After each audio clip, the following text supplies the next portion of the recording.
Nifty लगातार 4 दिन से कंटिन्यू तेजी के स्तर पे हमको देखने को मिल रहा है और कहीं ना कहीं निफ्टी में बरकरार तेजी होने की संभावना रहेगी।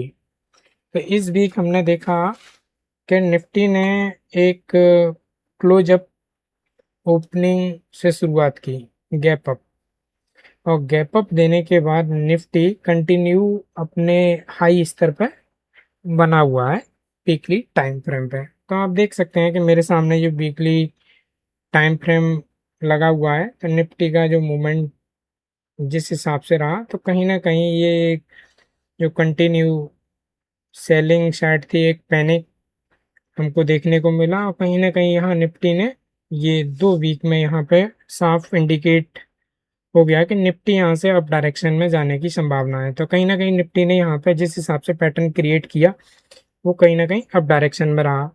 तो इसमें आईटी सेक्टर की बहुत अहम भूमिका रही कि निफ्टी को लेके आईटी सेक्टर में हमको तेजी देखने के लिए मिली और लगातार चौथे दिन जो निफ्टी का तेजी रही और क्लोजिंग आज 24,085.70 पे आज के दिन क्लोज हुआ।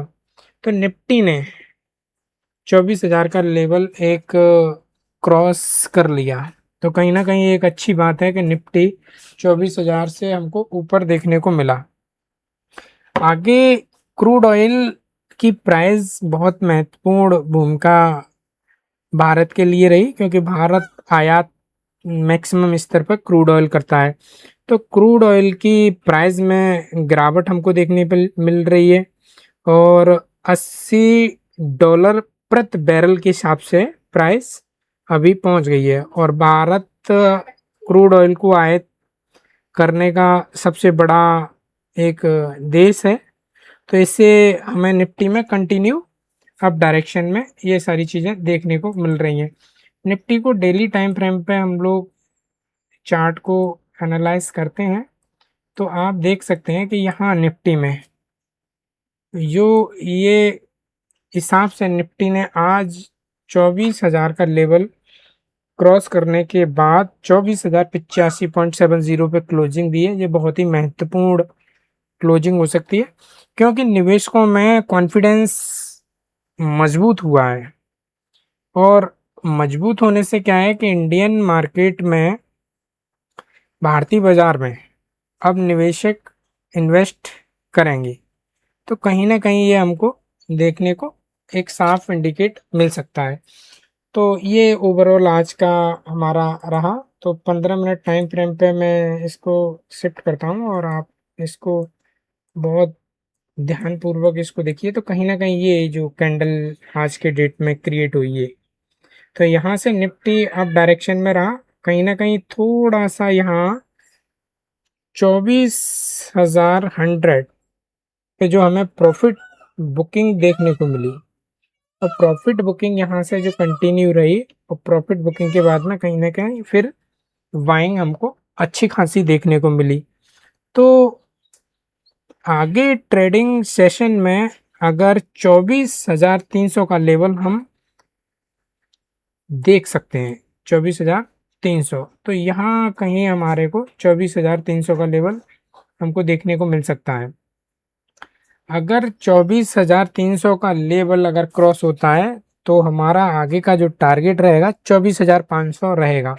बहुत क्लियर है कि 24,500 हमारा टारगेट रहेगा क्योंकि निफ्टी कहीं ना कहीं ये जो लेवल है 24,300, तो ये अगर लेवल क्रॉस करता है तो निफ्टी कंटिन्यू बाइंग डायरेक्शन में रहेगा और कंटिन्यू बाइंग हमको देखने को मिल सकती है। तो कहीं ना कहीं ये एक हमें पॉजिटिव पॉइंट मिल सकता है। इसको पॉजिटिव पॉइंट को हमें प्रॉफिट हमें अर्न करना है, कहीं ना कहीं प्रॉफिट हमको देखने को हो सकता है।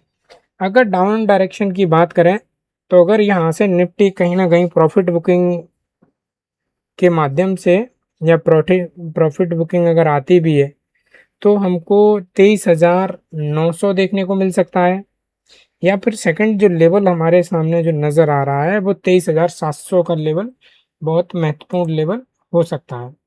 तो ये डाउन डायरेक्शन की उम्मीद कम है क्योंकि कहीं ना कहीं निफ्टी अपने अप डायरेक्शन को मूवमेंट कर रहा है। तो इस हिसाब से हो सकता है कि निफ्टी डाउन डायरेक्शन में ना जाके अप डायरेक्शन में मूव करे, और अप डायरेक्शन में अगर मूव करता है निफ्टी तो 24,300, और अगला जो टारगेट होगा हमारा 24,500।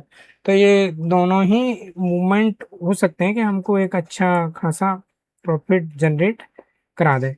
तो कहीं ना कहीं निफ्टी में अब हमको बाइंग डायरेक्शन में हमको देखना है, बाइंग डायरेक्शन ही हमको कंसीडर करना है। बाकी हमको हेज पोजीशन बना के रखना है, और हमें लॉन्ग टर्म में या फिर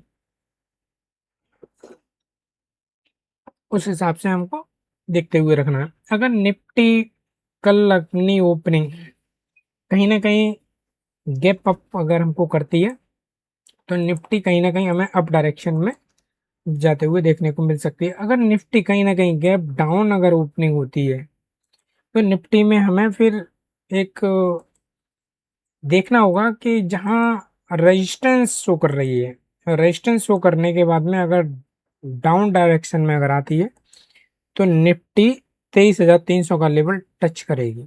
ये बहुत साफ इंडिकेट है।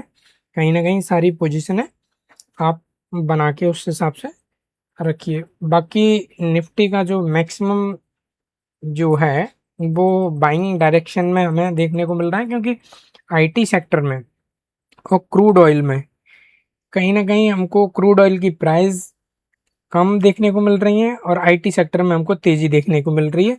तो ये दोनों ही बहुत ही महत्वपूर्ण पॉइंट हो सकते हैं भारतीय बाजार के लिए।